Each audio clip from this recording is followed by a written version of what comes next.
The Beginning After the End. Volume 12. Capítulo 506. Meu Alto Soberano. POVGAE. Meus nervos cristalinos dispararam, trêmulos e à flor da pele. Eu não gostava quando meu Alto Soberano deixava Taegri em Kaelum. Aquela era sua fortaleza, seu domínio, e eu estava ali para protegê-lo. Nossa rede de runas estava espalhada por toda a Lacria e por grande parte de Dikaten, mas isso só me permitia acompanhar seus passos. Eu não podia ajudá-lo, não podia defendê-lo. Eu não gostava disso nem um pouco. Com meus sentidos conectados à rede de matrizes, artefatos, relíquias, runas e feitiços residuais, ouvi e observei enquanto Agrona falava com Alegado e sua âncora. Com os braços ao redor de seus ombros, ele disse casualmente: "Este é um momento de celebração. Porque juntos, finalmente vamos matar Arthur Levin." Os outros, Cecília e Nico, não acreditaram nele, mas eu já havia dito que isso aconteceria. A confiança deles em Agrona, um no outro e em si mesmos estava profundamente abalada. Ainda assim, não precisavam acreditar nele, ele estava certo quanto a isso. Eles acreditariam. Mais tarde. Quando tudo terminasse. Fui cuidadosa em evitar avaliar a probabilidade de sucesso de Agrona. Não porque fosse baixa. Eu podia lidar com isso, recalcular, redirecionar recursos, ajustar o plano. É só que eu não conseguia prever o que estava por vir. Eu, de verdade, realmente não gostei daquilo. Eles o seguiram em silêncio. Os pensamentos de Cecília eram tão altos que eu quase conseguia escutá-los no ar. Quase, mas não totalmente. Agrona os guiou até seu Tempus Vark pessoal. Apenas algumas pessoas haviam viajado por ele. A maioria delas já não existia mais. Considerei a possibilidade de alguma correlação e comecei a incluir isso nos meus cálculos.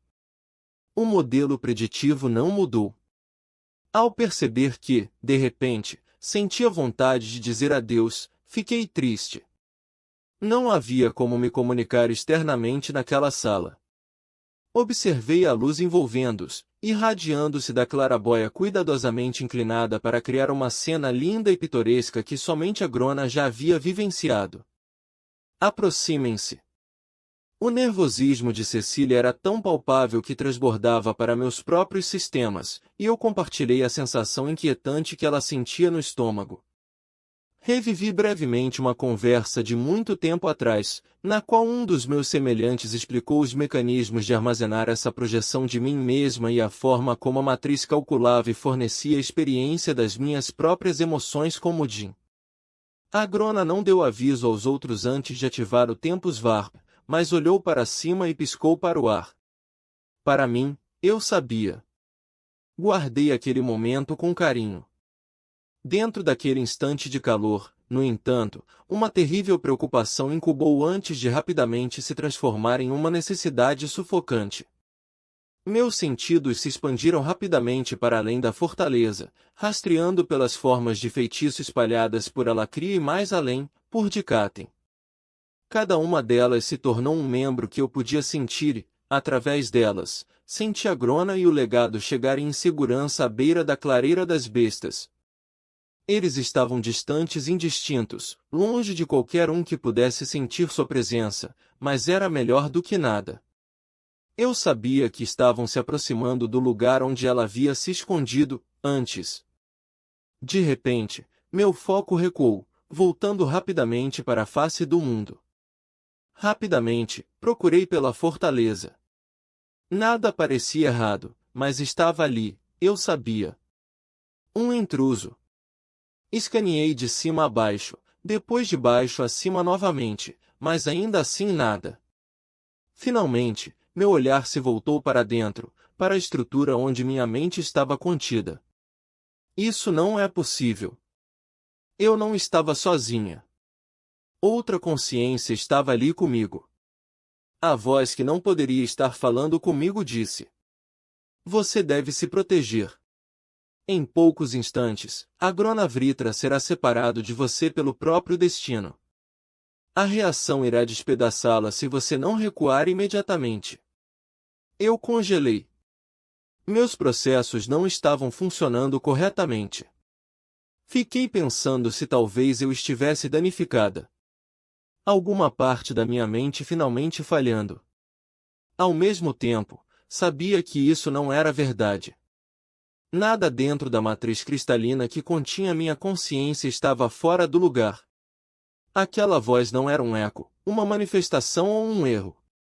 Era uma intrusão. Você não pode saber o que está para acontecer, apontei. Mesmo minha considerável habilidade de projetar probabilidades era insuficiente para calcular as chances de sucesso de Agrona. O que você afirma não faz sentido. Separado de mim pelo destino? São necessárias mais informações. Não há tempo, insistiu a voz. Você entenderá tudo. A menos que falhe em se proteger, caso em que não sobrará nada de você. Retraia todos os seus sentidos para sua estrutura e durma. Eu não. Agora. Considerei que aquela voz poderia ser um atacante externo. Sua ordem para que eu retraísse meus sentidos e desativasse funções cognitivas poderia ser para permitir um ataque a Taegrin Kaelum na ausência de Agrona. A insistência da voz de que Agrona seria de alguma forma separado de mim jogava com meus próprios medos e inseguranças sobre sua partida. E, ainda assim, eu já havia retraído a maior parte dos meus sentidos. Apenas os processos automatizados que me alertavam sobre algo fora do comum permaneciam. Retirei também esses filamentos de consciência, depois me encolhi em torno de mim mesma e fechei os olhos, deixando a magia animadora que me dava vida enfraquecer e silenciar. Eu não senti a onda de choque, uma reação ao rompimento de tantos vínculos sendo desfeitos de uma só vez, enquanto ela se espalhava por Alacria. Não estava ciente quando atingiu Taegrin Kaelum, colapsando partes da fortaleza sobre si mesma, quebrando centenas de feitiços e matando dezenas de magos. Nenhuma parte de mim experimentou esse momento, e, assim, sobrevivi. Você pode abrir os olhos agora. Curiosa e cautelosa, enviei uma pequena parte de mim, testando. A estrutura dos feitiços que procurei não estava lá. Isso me deixou nervosa. Abri os olhos. No mesmo instante em que experimentei as consequências dessa onda de choque, compreendi o que ela era, como se um fragmento de conhecimento tivesse sido inserido diretamente no meu cérebro cristalino. Eu sabia o que havia evitado, como isso aconteceu e o que significava. Quem é você? Perguntei à voz, de repente assustada com ela. Eu sou você. Você e algo mais, respondeu. Sou aquela com quem você fala quando calcula probabilidades. Quando olha para o futuro e pondera o que pode acontecer, as respostas que ouve estão na minha voz. Sempre falei com você, embora nunca de forma tão direta. E agora? O que acontece a seguir? Você já sabe. A voz, a presença, a intrusão, retraiu-se. Recolheu-se. Deixou tanto minha consciência quanto o espaço onde minha essência reside. Eu realmente sabia o que aconteceria a seguir, ao que parecia. Curiosa, tentei olhar além da fortaleza, mas a vasta rede de formas de feitiço não reagiu enquanto eu voltava minha atenção a elas.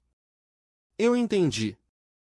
A onda de choque, uma ruptura do destino conectando entidades entre si, estava interrompendo meus sentidos. Eles retornariam com o tempo. Por toda a fortaleza, feitiços e artefatos começaram a se ativar. Algumas portas se fecharam, outras se abriram. Explosões sacudiram as fundações já trêmulas. Pulsos direcionados de energia extinguiram vidas. Os magos desesperados, confusos e enfraquecidos pela reação que ainda estavam vivos em Taegrin Kaelum começaram a fugir. Nas profundezas da montanha, bem abaixo de onde poucos confiáveis já haviam ido, artefatos e máquinas foram ativados ao redor de relíquias centenárias acumuladas, cristais de mana e outros receptáculos mais violentos de mana armazenada. Guiei esse poder, atraindo-o para a fortaleza para fortalecer todos esses processos simultaneamente. Levou tempo. Dentro de poucos dias, eu estava sozinha. Todos haviam fugido ou perecido. Tranquei a fortaleza. Alguns tentaram voltar furtivamente nas semanas seguintes. Não conseguiram. Seus cadáveres atraíram bestas de mana das montanhas. As bestas também não sobreviveram. Eventualmente, pessoas e criaturas deixaram de vir. Tempo, tempo, tempo. Tudo levava tempo.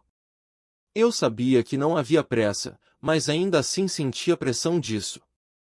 Ativar um dispositivo após o outro, energizar alas desativadas e câmaras profundas no subsolo, e isso era apenas o início. Mover tanto poder exigia muito tempo. Comecei a ficar nervosa novamente. Aos poucos, minha habilidade de expandir os sentidos pelas formas de feitiço retornou. Era como se um furacão tivesse varrido a Lacria, revirando tudo, e apenas enquanto o continente foi lentamente se reorganizando eu consegui enxergá-lo corretamente. Era bom que alimentar a ceifadora levasse tanto tempo. A onda de choque prejudicou a capacidade do povo de Agrona de reter mana. E a ceifadora precisava que elas retivessem uma grande quantidade disso. A ceifadora, disse para mim mesma quando, semanas após Agrona deixar Taegrin Kaelum, o enorme artefato, ou melhor, a série de máquinas espalhadas pelo núcleo e subsolo da fortaleza, que operavam como uma unidade singular, finalmente foi ativada. Era a manifestação física de centenas de anos de teoria mágica. Uma obra de puro assombro, um feito técnico inspirado tanto pelo conhecimento dos Jin quanto dos basiliscos. Mas esta é a primeira vez que será usada, falei, ainda conversando comigo mesma. Não havia mais ninguém para conversar. Pelo menos não por enquanto. Uma verificação rápida do reservatório de mana mostrou que ele havia sido consumido por completo, e a ceifadora ainda não estava em plena potência. Aquele acúmulo havia levado séculos para ser reunido. Se a ceifadora falhasse, eu não seria capaz de ativá-la novamente. Pelo menos não pelas próximas centenas de anos. Mas, se for esse o tempo necessário, eu verei isso até o fim. Calculei o poder acumulado e a distância que ele permitiria à ceifadora alcançar. Examinei o raio esperado, tabulando os magos relevantes e estimando seu poder com base em suas runas de feitiço. Fazer isso não ajudou muito a acalmar meus nervos. Enquanto minha percepção permanecia no coração da ceifadora, tive de considerar. A voz que me alertou parecia saber tanto o que aconteceria com Agrona quanto sobre esta medida de segurança. Apesar de isto ser um segredo que apenas meu alto soberano e eu conhecíamos. Muito disso foi projetado e implementado apenas entre nós dois. Qualquer outra pessoa envolvida para componentes específicos ou trabalho físico que exigisse mais mãos, não sobreviveu à conclusão de suas tarefas. Sou aquela com quem você fala quando calcula probabilidades. Essas foram as palavras que a voz pronunciou. O que mais me incomodava era que eu deveria estar muito mais preocupada. Ter uma inteligência externa presente dentro da minha consciência era uma violação equivalente a perder minha autonomia, mas não me senti assim porque a presença era tão familiar que parecia confortável. Os Jin fizeram um estudo exaustivo sobre o destino. Eu deveria saber disso. Eu fui feita para ser nossa, ou deles, enciclopédia, ou pelo menos um índice. Eu me entreguei completamente, sacrifiquei tudo, para garantir que nosso conhecimento sobrevivesse até que um sucessor digno pudesse finalmente usá-lo. Esse sucessor, é claro, havia chegado com Agrona. Senti-me devagar em um pensamento tangente. Eu permiti. Em parte, reconheci que este não era um processo que pudesse ser apressado, mas a parte mais de mim estava hesitando. No começo, Foi muito estranho vivenciar novos seres entrando nas Relictons, que uma parte de mim ainda se apegava ao nome Jin, embora já estivesse condicionada a pensar nisso há muito tempo como Relictons. O fato de que milhares de anos poderiam passar e novos povos, ao mesmo tempo tão semelhantes e tão diferentes dos Jin, reaparecessem e descobrissem nossa enciclopédia era o objetivo de tudo, algo maravilhoso e, nos primeiros dias, também impensável. Eu havia sentido as Relictons escurecerem nos dias finais de nossa espécie. Sabia dos desafios que aguardavam qualquer um que atravessasse aqueles portais e me deliciava com sua aniquilação. Eu não tinha sido uma mulher violenta em vida, e o fragmento da minha psique agora persistindo neste receptáculo certamente não havia sido estabelecido como vingativa ou rancorosa. E, ainda assim, algo apodrecia nas Relictons, e, assim, espalhava-se dentro de mim. Depois de milhares de anos de isolamento e silêncio, de repente, me ofereceram morte, sangue e sacrifício. Uma vida tranquila de devoção e realizações científicas não havia me preparado para lidar com o turbilhão de estímulos que isso trazia. Só quando magos começaram a me arrancar das Relictons, pedaço por pedaço, é que entendi o verdadeiro significado do nascimento de uma nova sociedade de magos. Porém, Agrona mudou tudo. Ele já havia aprendido muito sobre os Jin e nosso genocídio nas mãos dos dragões. Queria usar nossa tecnologia para empoderar seu povo, que protegeria dos dragões a qualquer custo. Ele já estava experimentando misturar o sangue Azura com o desses novos seres, humanos, como aprendi. Isso os tornava mais poderosos, dava-lhes um núcleo desde o nascimento e aumentava a taxa de despertar para manipulação de mana. Foram as runas, uma continuação ou transformação das formas de feitiço dos Jin que desenvolvemos juntos, que desbloquearam o verdadeiro potencial dos seus alacrianos. Com as runas, ele podia empoderar diretamente seus súditos, contornando suas inclinações naturais ou habilidades, impondo uma espécie de controle que não os destruía, mas os fortalecia, ao mesmo tempo que os moldava dentro das minhas próprias capacidades naturais. Rastrear formas de feitiço era o principal método pelo qual eu mantinha e permitia a navegação nas Relictons. Para os Jin, elas eram identificadores únicos, rapidamente reconhecíveis, mesmo através da vasta extensão dos muitos capítulos das Relictons. Para os alacrianos, tornou-se uma rede pela qual meu alto soberano e eu podíamos monitorar de perto um continente inteiro. A Agrona provou ser um sucessor digno, fazendo uso incrível do vasto conhecimento dos Jin. Sua mente brilhante, seu status como inimigo dos dragões e sua disposição de fazer qualquer coisa para proteger seu povo eram exatamente o que os Jin tinham em mente ao criar as Relictons. Minhas cálculos permaneceram consistentes nesse fato por séculos, mas os números raramente mentem, e, com o passar do tempo, meus modelos preditivos se tornaram cada vez mais insistentes em um único ponto. Depositar o futuro do conhecimento mágico em um único ser não era uma estratégia sólida. Por isso, inseri Sylvindrat no plano com o conhecimento das ruínas físicas que abrigavam as projeções dos outros Jin, quando os servos de Agrona falharam em alcançá-las. Ela era um catalisador provável, com suas conexões tanto com Agrona Vritra quanto com Kesindrat. E foi aí que o estudo dos Jin sobre o destino terminou, previsão e possibilidade.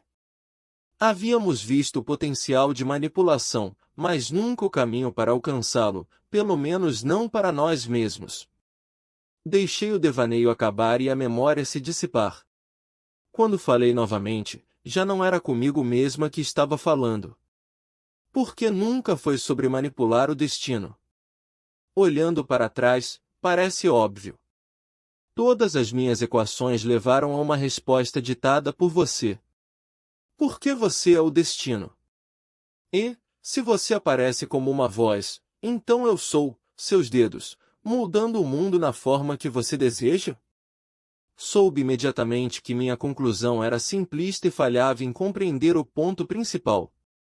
Confortava-me o fato de que entender completamente as engrenagens de uma força natural manifestada em magia não era meu objetivo. O próprio destino havia determinado o que iria acontecer. Ativei a ceifadora. Mana irrompeu do Taegrin Kaelum, tão densa que era visível a olho nu, como luz moldada em substância. Onda após onda percorreu as montanhas. À medida que viajava, diluía-se e espalhava-se, perdendo sua tangibilidade. Eu não sabia exatamente como isso seria sentido pelos magos alacrianos, mas sabia o que aconteceria quando os alcançasse. O pulso avançou sobre as áreas povoadas do domínio central como uma onda tsunami, movendo-se na velocidade de um pensamento.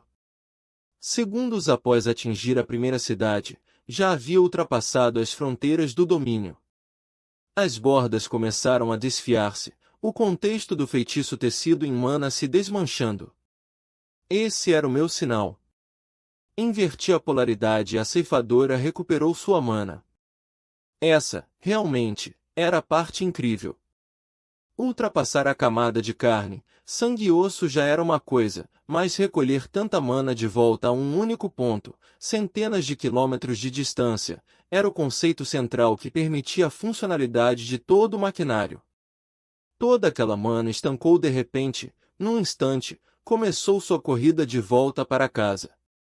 Muitos, dezenas de milhares de magos estavam no raio do pulso, e eu podia sentir todas as suas runas, e através delas, o mundo como ele existia ao redor deles.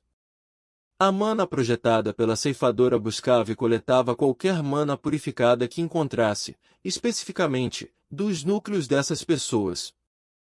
Por toda a extensão do domínio central, as assinaturas de mana foram apagadas repentinamente. Não demorou para que a mana começasse a retornar, como uma rede lançada ao mar e puxada de volta ao navio cheia de peixes. Monitorei cuidadosamente a taxa de coleta, mas minhas preocupações se mostraram desnecessárias, as taxas estavam bem dentro das minhas expectativas. Ainda assim, mantive minha vigilância enquanto a mana fluía de volta nas horas seguintes. A coleta e o processamento demoraram mais, conforme a mana era absorvida pela ceifadora, trazendo-a à sua capacidade total ao longo dos próximos dias. Agora, eu tinha certeza de que um segundo pulso alcançaria toda a Lacria. Com base na população de magos, haveria até mesmo um excedente de mana. Ativei diversos bancos de baterias de mana, uma tecnologia convenientemente desenvolvida por Ceres, a traidora sem sangue. O segundo pulso levou mais tempo, espalhando-se por todo o continente, não alcançando apenas as costas mais distantes de Sesclar. Mana purificada começou a fluir para o Taegrin Kaelum. Controlei as correntes, direcionando-as primeiro para a própria ceifadora a fim de garantir potência total, caso necessário. O restante foi canalizado para baixo, muito além das câmaras repletas de maquinários ou dos cofres contendo relíquias agora esgotadas, cristais de mana e os chifres de basiliscos mortos há muito tempo. Lá, nas raízes das montanhas, repousava uma câmara isolada que ninguém visitava. Minha consciência, o núcleo do meu ser, desceu pela fortaleza junto com a mana até que a maior parte de mim estivesse naquela câmara escura. Artefatos de iluminação piscaram, trazendo à tona uma sala hexagonal de pouco mais de 7 metros de diâmetro e metade dessa altura. As paredes eram feitas de pedras fortemente gravadas, incrustadas com uma combinação de metais preciosos, marfim e madeira preta, cobertas com grossas camadas de feitiços. Escondidas no chão, do lado de fora da sala, cada parede continuava, chegando a 6 pontos ocultos. Nenhuma magia, fosse de mana ou éter, poderia localizar aquela câmara pelo lado de fora, e nenhum bombardeio seria capaz de penetrá-la. O movimento da terra ou da rocha não a racharia, e nenhuma criatura escavadora se aproximaria a menos de 1 quilômetro dessas paredes. As camadas de feitiços eram tão espessas e complexas que, mesmo que metade delas fosse danificada ou se deteriorasse com o tempo, tudo isso ainda se manteria verdade. A câmara estava vazia, exceto por um único elemento. No centro matematicamente perfeito da câmara, uma cascata congelada de líquido azul brilhante erguia-se do chão ao teto, circundada por padrões complexos de runas incrustadas com um metal vermelho ferrugem. Uma silhueta flutuava dentro do líquido azul brilhante. Runas ao longo das paredes, do chão e do teto se iluminaram à medida que a mana as preenchia. Os anéis de símbolos ao redor da cachoeira foram os últimos a brilhar, e então pequenos pontos brancos de mana começaram a flutuar de cima e de baixo do cilindro, transformando o líquido azul em quase branco. A silhueta absorvia a mana e a irradiava para fora, brilhante mesmo dentro do ambiente já luminoso da cachoeira. Um dia se passou. 2. Eu assegurei que a mana continuasse fluindo e monitorava o influxo, mas a maior parte dos meus processos permaneceu naquela câmara. Se eu ainda tivesse um corpo, estaria esperando com a respiração presa. Eu estava sozinha na fortaleza havia semanas. Estava ansiosa para que meu isolamento terminasse. A figura dentro da cachoeira congelada se moveu. Inclinei-me para mais perto, pressionando a extensão dos meus sentidos em sua direção. Então, o líquido começou a se abrir, separando-se como uma cortina. Flutuando agora no ar, uma figura se desenrolou, flexionando articulações e esticando músculos que não se moviam havia décadas.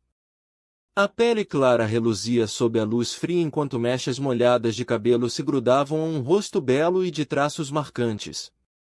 O líquido azul escorria de chifres expansivos, parecidos com galhadas, respingando contra a pedra apenas para correr por incontáveis ranhuras e voltar às camadas pendentes de ambos os lados.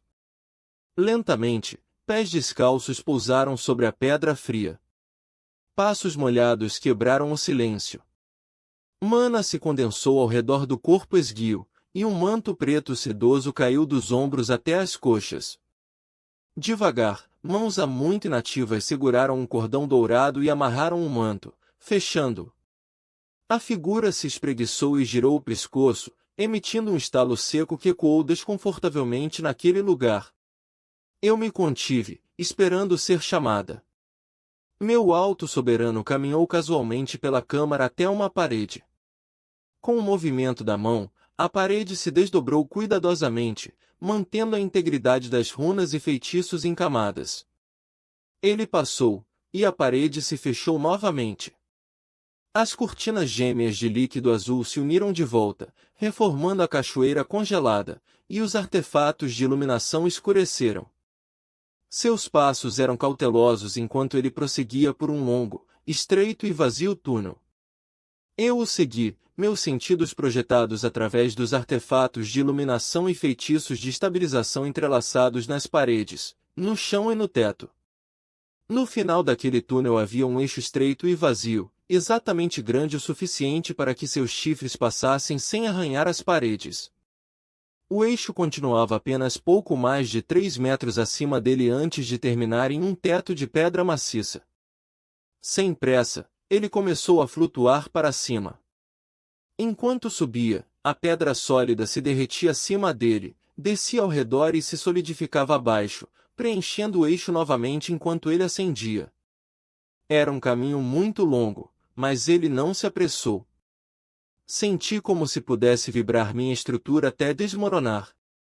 Eu sabia o que ele estava fazendo, o incorrigível provocador, mas joguei o jogo dele. Esperei. Segui. Observei. Eventualmente, a escuridão deu lugar à luz, e a rocha nua ao artesanato de pedra e aço. Ele emergiu em uma pequena câmara sem grandes decorações. Parando, ele olhou ao redor das paredes como se estivesse procurando por algo. Minha paciência se esgotou. Uma porta oculta deslizou para o lado, abrindo-se para a sala onde minha estrutura estava guardada. Meu cristal brilhou intensamente, e meus anéis orbitais giraram. Ah, aí está você, Jiae. Estava me perguntando por que você me deixou acordar sozinho nas entranhas da... Você não é, e nunca foi, engraçado, interrompi, projetando minha voz através das matrizes do cristal. Receio ter que discordar veementemente de você nisso, respondeu, com um sorriso autossatisfeito. Eu bufei. Olá, Agrona. O sorriso dele vacilou, e ele soltou um suspiro pouco característico. Ele entrou na minha câmara e se encostou na parede, bem próximo do ponto onde meus anéis giravam. Um silêncio tenso se estendeu entre nós. Quando ele finalmente olhou para mim, seus olhos se estreitaram em fendas perigosas. Conte-me tudo,